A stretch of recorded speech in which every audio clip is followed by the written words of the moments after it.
Esta es la segunda parte de Hoja de Nigel, el cuento de J.R.R. Tolkien que fue publicado en 1939 mientras él trabajaba en los primeros capítulos de La Comunidad del Anillo. Como les dije antes de comenzar a leer la primera parte, es un texto que me gusta muchísimo, es un texto que describe mucho la manera en que Tolkien pensaba. Tolkien era una persona profundamente religiosa, era una persona que tenía una enorme espiritualidad, que manejaba de una manera distinta a su amigo C.S. Lewis, que era un poquito más predicador en el sentido clásico de la palabra, pero que deja también una visión muy secular sobre la espiritualidad, una visión muy libre acerca de lo que pasa con una persona en sus últimos momentos. Hoja de Nigel es un cuento extremadamente dulce que tiene algunas ideas y algunos valores muy claros como humanidad, compasión, solidaridad. Yo espero que disfruten esta segunda parte de la misma manera como yo he disfrutado grabándola. Gracias por escuchar.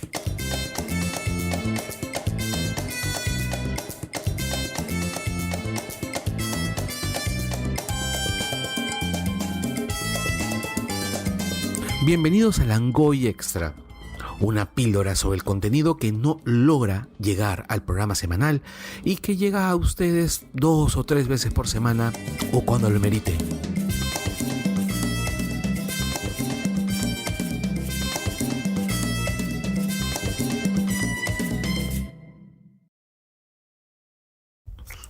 Hoy se acabó el trabajo para mí, pensó Nigel, y mientras pedaleaba no se echó. Hoy se acabó el trabajo para mí, pensó Nigel, y mientras pedaleaba no cesó de echar pestes para sus adentros ni de ver pinceladas en la montaña y en la vegetación inmediata, que en un principio había imaginado primaveral. Sus dedos se crispaban sobre el manillar. Ahora que ya no estaba en el cobertizo, intuyó perfectamente la forma de tratar aquella brillante línea de hojas que enmarcaba la lejana silueta de la montaña. Pero pesaba en su corazón una congoja, una especie de temor de que nunca tendría ya la oportunidad de intentarlo. Nigel encontró al médico y dejó una nota donde el albañil, que ya había cerrado para irse a descansar junto al fuego de su chimenea. Nigel se empapó hasta los huesos y cogió también un resfriado. El médico no se dio tanta prisa como Nigel. Llegó el día siguiente, lo que le resultó mucho más cómodo, pues para entonces ya había, en casas vecinas, 2 pacientes a los que atender. Nigel estaba en casa con fiebre alta, y en su cabeza y en el techo tomaban forma maravillosos entramados de hojas y ramas. No le fue de ningún consuelo saber que la señora Parish solo tenía catarro y que ya lo estaba superando. Volvió la cara hacia la pared y buscó refugio en las hojas. Permaneció en la cama algún tiempo. El viento seguía soplando y se llevó otro buen número de tejas de casa de Parish, y también algunas en la casa de Nigel. En el tejado aparecieron goteras. El albañil seguía sin presentarse. Nigel no se preocupó, al menos durante un día o 2. Luego se arrastró fuera de la cama para buscar algo de comer. Nigel no tenía mujer. Parish no volvió. La humedad se le había metido en la pierna, que le dolía, y su mujer estaba muy ocupada recogiendo el agua y preguntando si ese señor Nigel no se habría olvidado de avisar al albañil. Si ella hubiera entrevisto la más mínima posibilidad de pedir prestado algo que les fuese útil, habría enviado allí a Parish, le doliese o no la pierna, pero no se le ocurrió nada, de modo que se olvidaron del vecino. Al cabo de unos 7 días, Nigel volvió con pasos inseguros hasta el cobertizo. Intentó subirse a la escalera, pero la cabeza se le iba. Se sentó y contempló el cuadro. Aquel día no había hojas en su imaginación, ni vislumbres de montañas. Podía haber pintado un desierto arenoso que se perdía ya a lo lejos, pero le faltaba energía. Al día siguiente se sintió mucho mejor. Subió la escalera y empezó a pintar. Había comenzado ya a enfrascarse en el trabajo cuando oyó una llamada en la puerta. Maldita sea, dijo Nigel, aunque le hubiera dado igual responder con educación. Adelante, porque de todas maneras la puerta se abrió. En esta ocasión entró un hombre de buena estatura, un perfecto desconocido. Esto es un estudio privado, dijo Nigel. Estoy ocupado, váyase. Soy inspector de inmuebles, dijo el hombre, manteniendo sus credenciales en alto, de forma que Nigel las pudiera ver desde la escalera. Oh, dijo. La casa de su vecino está muy descuidada, dijo el inspector. Ya lo sé, les dejé una nota a los albañiles hace bastante tiempo, pero no han venido. Luego yo caí enfermo. Pero ahora no estoy enfermo. Pero yo no soy el albañil. Parrish debió presentar una reclamación al ayuntamiento y conseguir ayuda del servicio de urgencias. Están ocupados con daños más importantes que cualquiera de estos, dijo el albañil. Ha habido inundaciones en el valle y numerosas familias se han quedado sin hogar. Usted debió haber ayudado a su vecino a hacer unos arreglos provisionales y evitar así perjuicios cuya reparación fuese más costosa. Lo dicta la ley. Tiene aquí cantidad de materiales: lienzo, madera, pintura impermeable. ¿Dónde? Ahí, dijo el pintor. Ahí, dijo el inspector, señalando el cuadro. Mi cuadro. Me temo que sí, dijo el inspector, pero primero son las casas. La ley es la ley. Pero no puedo. Ni él lo dijo más, porque en ese momento entró otro hombre. Se parecía mucho al inspector, casi como un doble, alto, vestido de negro. Vamos, dijo, soy el chofer. Miguel bajó la escalera tambaleándose. Parecía haberle vuelto la fiebre y la cabeza se le iba. Sintió frío en todo el cuerpo. ¿Chofer? ¿Chofer de quién?, murmuró. ¿Chofer de qué? Suyo y de su coche.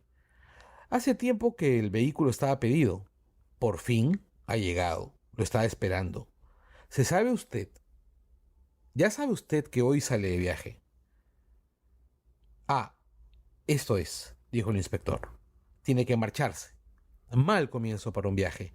Dejar las cosas sin terminar. Pero en fin, al menos ahora podremos dar alguna utilidad a ese lienzo. Nigel salió en completo silencio. El chofer no le dio tiempo a hacer las maletas, pues según él, las debía haber preparado antes e iban a perder el tren. Todo lo que Nigel pudo recoger fue una bolsa en el vestíbulo. Se dio cuenta que solo contenía una caja de pinturas y un cuadernillo con sus propios apuntes. Ni comida, ni ropas. Llegaron a tiempo para tomar el tren.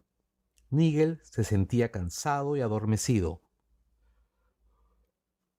A duras penas fue consciente de lo que pasaba cuando lo empujaron dentro de un compartimiento. No le importaba mucho. Había olvidado para qué o hacia dónde se suponía que iba. El tren penetró casi enseguida en un negro túnel. Nigel despertó en una amplia estación, débilmente iluminada. Un maletero iba gritando a lo largo del andén, pero no voceaba el nombre de la estación, sino Nigel. Nigel bajó a toda prisa y se dio cuenta de que había olvidado el maletín. Dio media vuelta, pero el tren ya se alejaba. «Ah», dijo el maletero, «es usted. Sígame». «¿Cómo? ¿No tiene equipaje?» «Tendrá que ir al asilo». Nigel se sintió muy enfermo y cayó desmayado en el andén. Lo subieron a una ambulancia y se lo llevaron a la enfermería del asilo. No le gustó nada el tratamiento. La medicación que le daban era amarga. Los enfermeros y celadores eran fríos, silenciosos y estrictos, y nunca veía a otras personas, salvo un médico muy severo que lo visitaba de cuando en cuando. Más parecía encontrarse en una cárcel que en un hospital.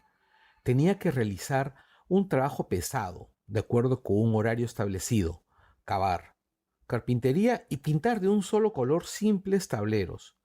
Nunca se le permitió salir, y todas las ventanas daban al interior. Lo mantenían a oscuras durante horas y horas, para que pueda meditar, decían. Perdió la noción del tiempo y no parecía que empezase a mejorar. Al menos si por mejorar entendemos encontrar algún placer en realizar las cosas. Ni siquiera ir a dormir se lo proporcionaba. Al principio, durante el primer siglo o así, yo me limito simplemente a exponer sus impresiones. Solía preocuparse sin ningún sentido por el pasado, mientras permanecía echado en la oscuridad. Se repetía una y otra vez lo mismo. Ojalá hubiera visitado París durante la mañana que siguió el ventarrón. Era mi intención. Hubiera sido fácil volver a colocar las primeras tejas sueltas. Seguro que entonces la señora Parrish no habría cogido aquel catarro y yo tampoco me habría resfriado. Habría dispuesto una semana más. Pero con el tiempo fue olvidando para qué había deseado aquellos 7 días. A partir de entonces, si se preocupó de algo, fue de sus tareas en el hospital. Las planeaba con antelación, pensando cuánto tiempo le llevaría evitar que se resquebrajase aquel tablero, ajustar una puerta o arreglar la pata de la mesa. Parece fuera de duda que llegó a ser bastante servicial, si bien nadie se lo dijo nunca. Aunque claro, no era esta la razón por la que retuvieron tanto tiempo al pobrecillo. Debían haber estado esperando a que mejorase y juzgaban la mejoría de acuerdo con un extraño y peculiar sistema médico. De todas formas, el pobre Nigel no obtenía ningún placer de aquella vida, ni siquiera los que él había aprendido a llamar placeres. No se divertía, desde luego, pero tampoco podía negarse que comenzaba a experimentar un sentimiento de, digamos, satisfacción. A falta de pan, se había acostumbrado a iniciar su trabajo tan pronto como sonaba una campana y a dejarlo al sonar la siguiente, todo recogido y listo para poder continuar cuando fuera preciso. Hacía muchas cosas al cabo del día, terminaba sus trabajillos con todo primor. No tenía tiempo libre, excepto cuando se encontraba solo en su celda. Y sin embargo comenzaba a ser dueño del tiempo. Comenzaba a saber qué hacer con él. Allí no existía ninguna sensación de prisa. Disfrutaba ahora de mayor paz interior y en los momentos de descanso podía descansar de verdad. Entonces, de imprevisto, le cambiaron todo el horario. Casi no le permitían ir a la cama. Lo apartaron totalmente de la carpintería y lo mantuvieron cavando una jornada tras otra. Lo aceptó bastante bien. Pasó mucho tiempo antes de que intentara rebuscar en el fondo de su espíritu las maldiciones que casi había olvidado. Estuvo cavando hasta que le dio la impresión de tener rota la espalda. Las manos se le quedaron en carne viva y comprendió que era incapaz de levantar una palada más de tierra. Nadie le dio las gracias, pero el médico se acercó y echó una ojeada. «Basta», dijo. «Descanso absoluto, a oscuras». Nigel yacía en la oscuridad, completamente relajado, y como no había sentido ni pensado nada en absoluto, no podía asegurar si llevaba allí horas o años. Fue entonces cuando oyó voces. Una voz, unas voces, que nunca había oído antes. Parecía tratarse de un consejo de médicos, o quizá de un jurado reunido en una habitación inmediata y seguramente con la puerta abierta, aunque no veía ninguna luz. «Ahora el caso Nigel», dijo una voz severa, más severa que la del doctor. «¿De qué se trata?», dijo una segunda voz, que se podía calificar de amable, aunque no era suave. Era una voz que destilaba autoridad y sonaba un tiempo esperanzadora y triste. «¿Qué le pasa a Nigel?». Tenía el corazón en su sitio. «Sí, pero no funcionaba bien», dijo la primera voz, «y no tenía la cabeza bien encajada. Pocas veces se detenía a pensar. Fíjese en el tiempo que perdía y sin siquiera divertirse. Nunca terminó de prepararse para el viaje. Vivía con cierto desahogo y, sin embargo, llegó aquí con lo opuesto. Y hubo que ponerlo en el ala de beneficencia. Me temo que es un caso difícil. Creo que debería quedarse algún tiempo más. Puede que no le sentara mal, dijo la segunda voz, pero no hay que olvidar que es un pobre hombre. Jamás se pretendió que de verdad llegase a ser alguien y nunca fue muy fuerte. Vamos a ver los registros. Sí, hay algunos puntos a su favor, en efecto. Quizá, dijo la primera voz, pero pocos de ellos resistirían un análisis exhaustivo. Bueno, contestó la segunda voz, tenemos esto. Era pintor por vocación. De segunda fila, desde luego. Con todo, una hoja pintada por Nigel posee un encanto propio. Se tomó muchísimo trabajo con las hojas y solo por cariño. Nunca creyó que aquello fuera a ser lo importante. Tampoco aparecen los registros que pretendiese, ni siquiera ante sí mismo, excusar con esto su olvido de las leyes. Entonces no habría olvidado tantas, dijo la primera voz.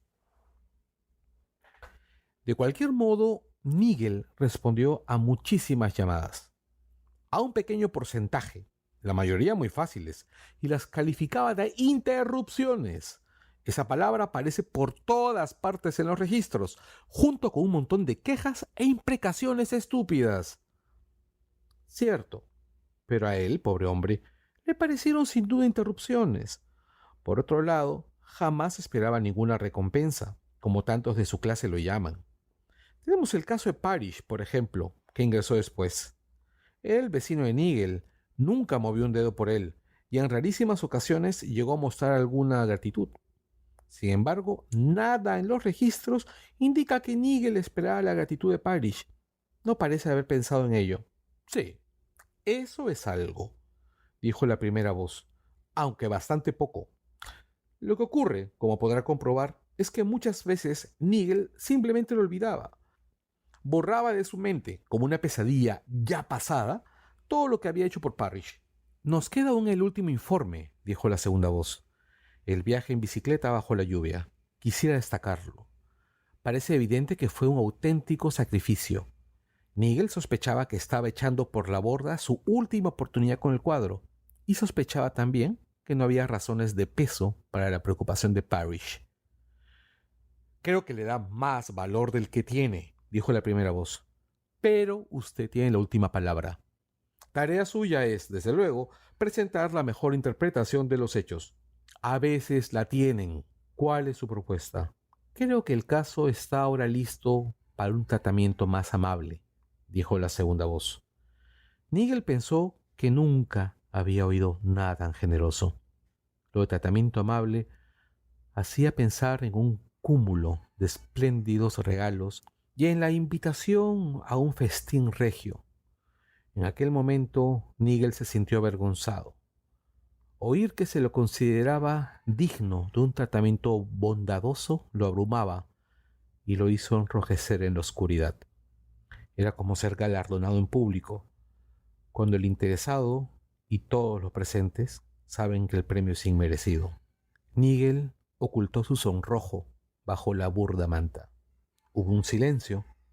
Luego la primera voz, muy cercana, se dirigió a él. «Ha estado escuchando», dijo. «Sí», respondió. «Bueno, ¿alguna observación?» «¿Puede darme noticias de Parrish?», dijo Nigel. «Me gustaría volver a verlo. Espero que no se encuentre muy mal. ¿Pueden curarle la pierna? Le hacía pasar malos ratos. Y por favor, no se preocupen por nosotros dos. Era un buen vecino y me proporcionaba patatas excelentes a muy buen precio, ahorrándome mucho tiempo». «¿Sí?», dijo la primera voz. «Me alegra oírlo». Hubo otro silencio. Nigel se dio cuenta de que las voces se alejaban. «Bien, de acuerdo», oyó que respondía en la distancia la primera voz. «Que comience la segunda fase, mañana mismo, si usted quiere». Al despertar, Nigel encontró que las persianas estaban levantadas y su pequeña celda inundada de sol, y comprobó que le habían proporcionado ropas cómodas, no el uniforme del hospital. Después del desayuno, el doctor le atendió las manos adoloridas. Le dio un ungüento que enseguida se las mejoró. Le dio, además, unos cuantos consejos y un frasco de tónico, por si le hacía falta. A media mañana le entregaron una galleta y un vaso de vino y luego un billete. Ya puede ir a la estación, dijo el médico. Lo acompañará el maletero. Adiós.